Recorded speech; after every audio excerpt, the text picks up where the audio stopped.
Defeat into Victory by William Slim. Defeat is bitter. Bitter to the common soldier, but trebly bitter to his general. The soldier may comfort himself with the thought that, whatever the result, he has done his duty faithfully and steadfastly, but the commander has failed in his duty if he has not won victory, for that is his duty. He has no other comparable to it. He will go over in his mind the events of the campaign. Here he will think, I went wrong. Here I took counsel of my fears when I should have been bold. There I should have waited to gather strength, not struck piecemeal. At such a moment I failed to grasp opportunity when it was presented to me. He will remember the soldiers whom he sent into the attack that failed and who did not come back. He will recall the look in the eyes of men who trusted him. I have failed them, he will say to himself, and failed my country. He will see himself for what he is, a defeated general. In a dark hour he will turn in upon himself and question the very foundations of his leadership and manhood. And then he must stop. For if he is ever to command in battle again, he must shake off these regrets and stamp on them, as they claw at his will and his self-confidence. He must beat off these attacks he delivers against himself, and cast out the doubts born of failure.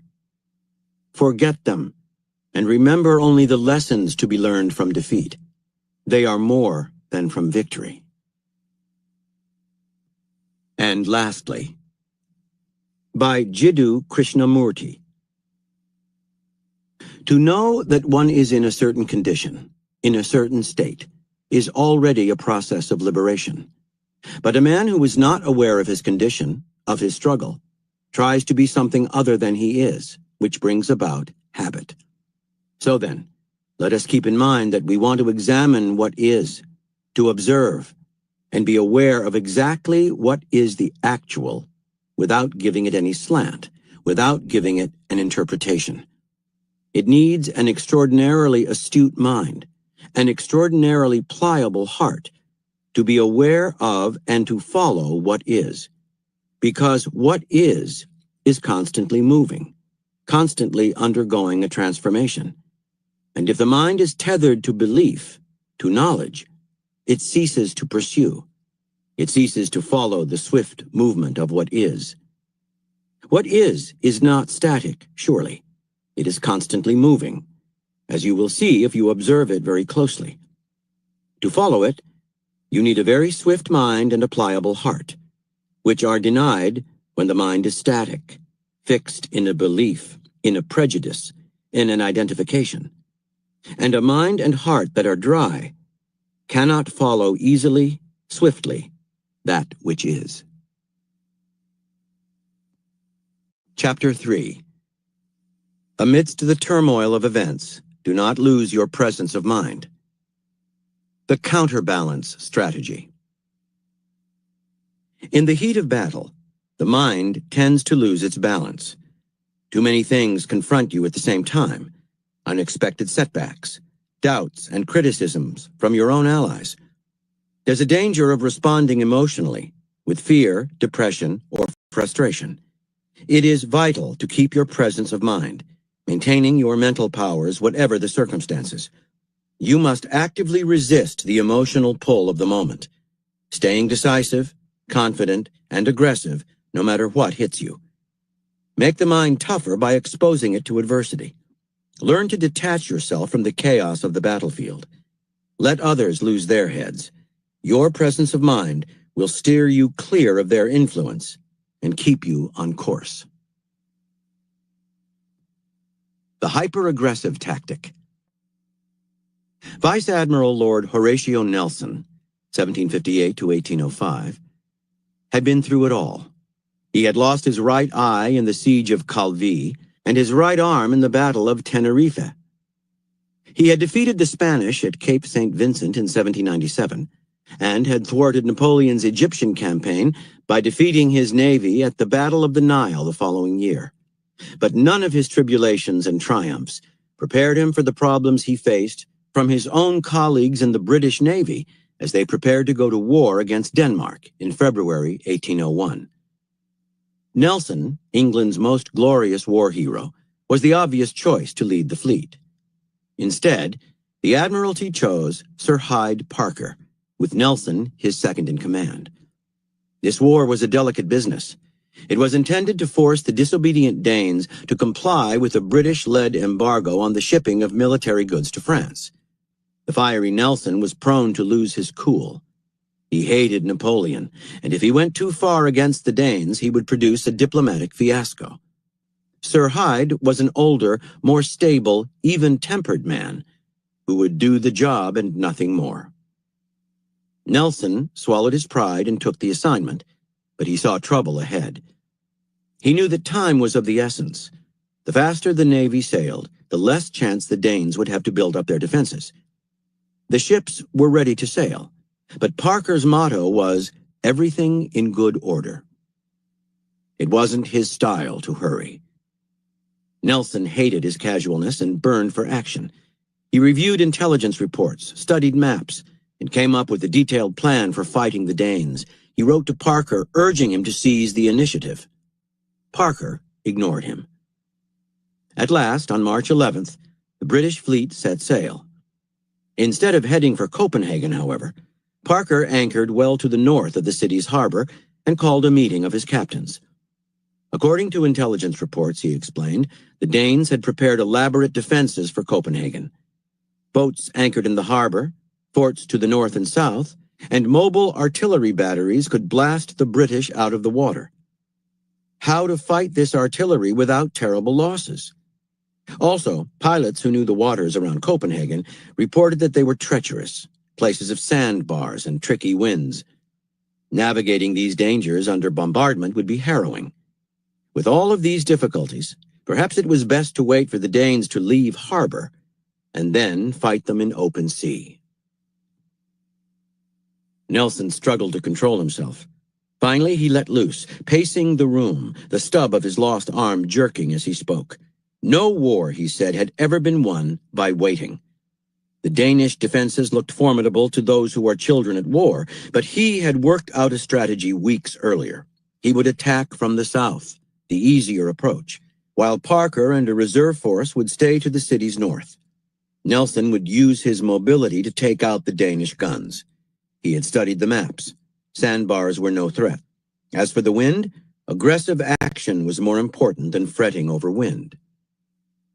Nelson's speech energized Parker's captains. He was by far their most successful leader, and his confidence was catching. Even Sir Hyde was impressed, and the plan was approved. The next morning, Nelson's line of ships advanced on Copenhagen, and the battle began. The Danish guns, firing on the British at close range, took a fierce toll. Nelson paced the deck of his flagship, HMS Elephant, urging his men on. He was in an excited, almost ecstatic state. A shot through the mainmast nearly hit him. "It is a warm work, and this day may be the last to any of us at any moment," he told a colonel, a little shaken up by the blast. "But mark you, I would not be elsewhere for thousands." Parker followed the battle from his position to the north. He now regretted agreeing to Nelson's plan. He was responsible for the campaign, and a defeat here could ruin his career. After 4 hours of back-and-forth bombardment, he had seen enough. The fleet had taken a beating and had gained no advantage. Nelson never knew when to quit. Parker decided it was time to hoist the signal flag 39, the order to withdraw. The first ships to see it were to acknowledge it and pass the signal on down the line. Once acknowledged, there was nothing else to do but retreat. The battle was over. On board the Elephant, a lieutenant told Nelson about the signal. The vice admiral ignored it. Continuing to pound the Danish defenses, he eventually called to an officer, "Is number 16 still hoisted?" Number 16 was his own flag. It meant engage the enemy more closely. The officer confirmed that the flag was still flying. "Mind you keep it so," Nelson told him. A few minutes later, Parker's signal still flapping in the breeze, Nelson turned to his flag captain. "You know, Foley, I have only one eye. I have a right to be blind sometimes." And raising his telescope to his blind eye, he calmly remarked, "I really do not see the signal." Torn between obeying Parker and obeying Nelson, the fleet captains chose Nelson. They would risk their careers along with his. But soon the Danish defenses started to crack. Some of the ships anchored in the harbor surrendered, and the firing of the guns began to slow. Less than an hour after Parker's signal to stop the battle, the Danes surrendered. The next day, Parker perfunctorily congratulated Nelson on the victory. He did not mention his subordinate's disobedience. He was hoping the whole affair, including his own lack of courage, would be quietly forgotten. Interpretation. When the Admiralty put its faith in Sir Hyde, it made a classical military error. It entrusted the waging of a war to a man who was careful and methodical. Such men may seem calm, even strong in times of peace, but their self-control often hides weakness. The reason they think things through so carefully is that they are terrified of making a mistake, and of what that might mean for them and their career. This doesn't come out until they are tested in battle. Suddenly, they cannot make a decision. They see problems everywhere and defeat in the smallest setback. They hang back not out of patience, but out of fear. Often, these moments of hesitation spell their doom. Lord Nelson operated according to the opposite principle. Slight of build, with a delicate constitution, he compensated for his physical weakness with fierce determination. He forced himself to be more resolute than anyone around him. The moment he entered battle, he ratcheted up his aggressive impulses. Where other sea lords worried about casualties, the wind, changes in the enemy's formation, he concentrated on his plan. Before battle, no one strategized or studied his opponents more thoroughly. That knowledge helped Nelson to sense when the enemy was ready to crumble. But once the engagement began, hesitation and carefulness were dropped. Presence of mind is a kind of counterbalance to mental weakness, to our tendency to get emotional and lose perspective in the heat of battle. Our greatest weakness is losing heart, doubting ourselves, becoming unnecessarily cautious. Being more careful is not what we need. That is just a screen for our fear of conflict and of making a mistake. What we need is double the resolve, an intensification of confidence. That will serve as a counterbalance. In moments of turmoil and trouble, you must force yourself to be more determined. Call up the aggressive energy you need to overcome caution and inertia. Any mistakes you make, you can rectify with more energetic action still. Save your carefulness for the hours of preparation. But once the fighting begins, empty your mind of doubts. Ignore those who quail at any setback and call for retreat. Find joy in attack mode. Momentum will carry you through.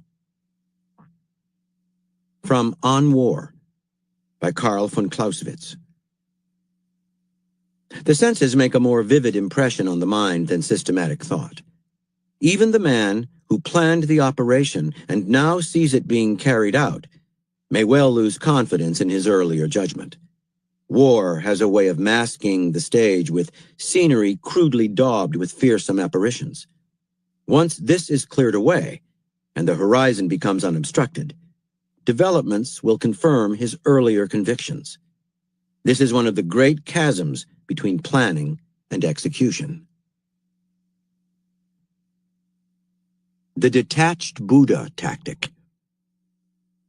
Watching the movie director Alfred Hitchcock, 1899 to 1980, at work on a film set was often quite a surprise to those seeing it for the first time.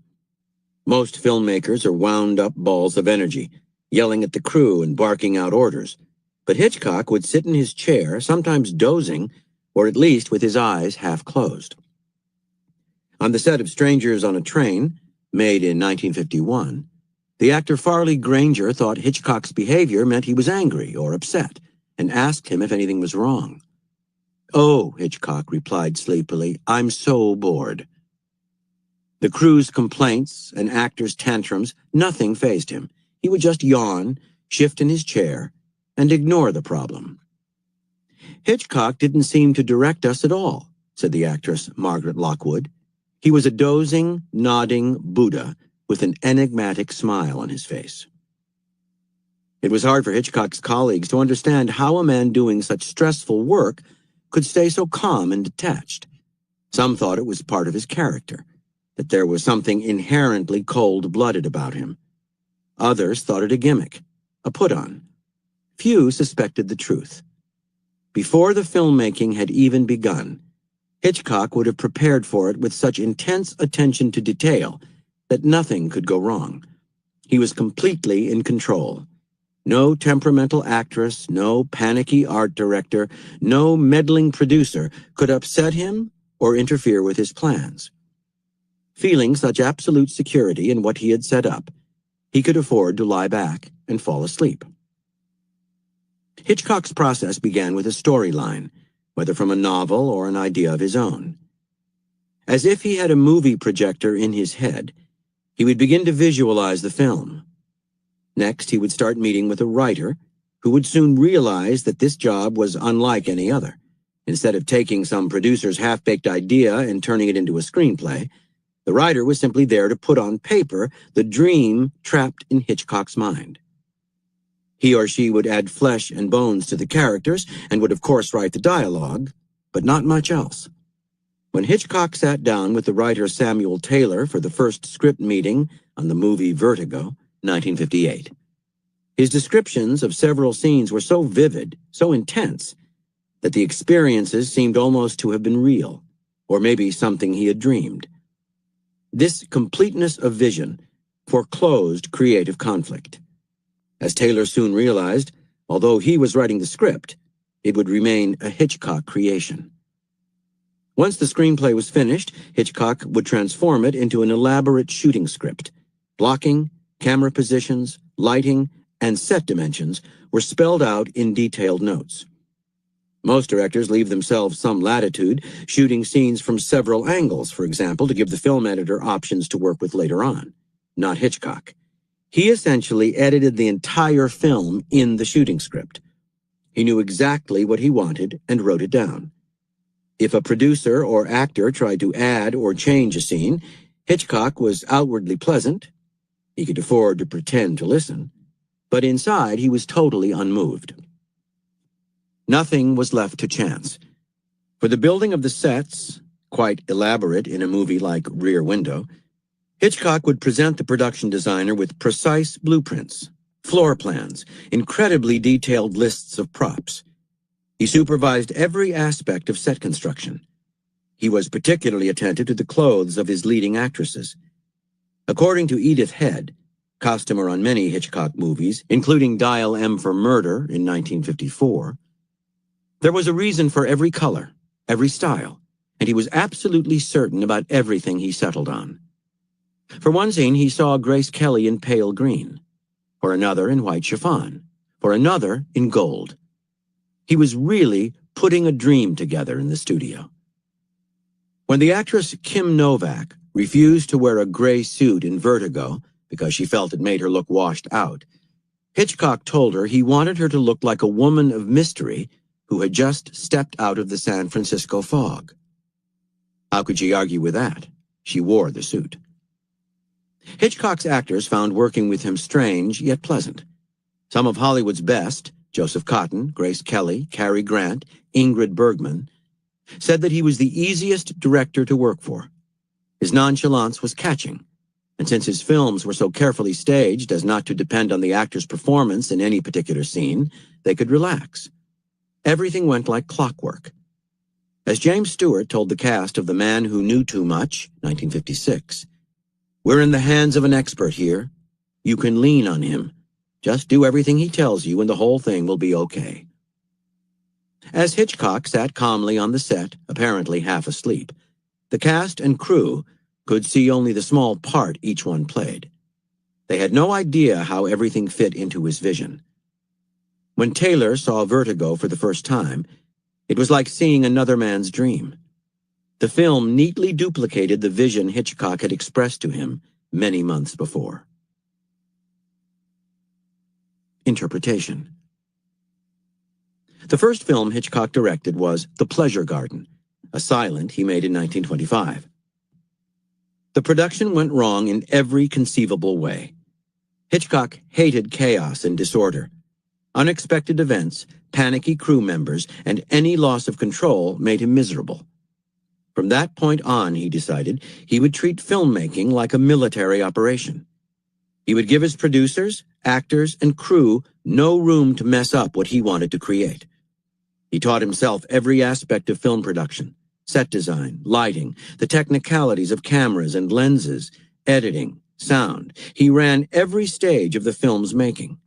No shadow could fall between the planning and the execution. Establishing control in advance, the way Hitchcock did, might not seem like presence of mind, but it actually takes that quality to its zenith.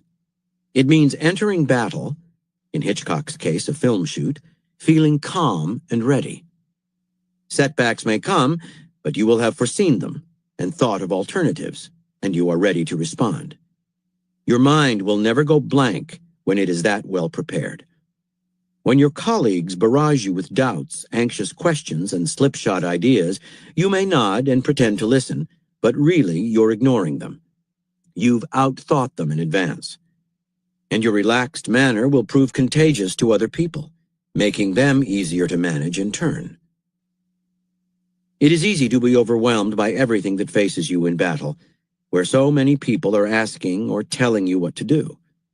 So many vital matters press in on you that you can lose sight of your goals and plans. Suddenly you can't see the forest for the trees.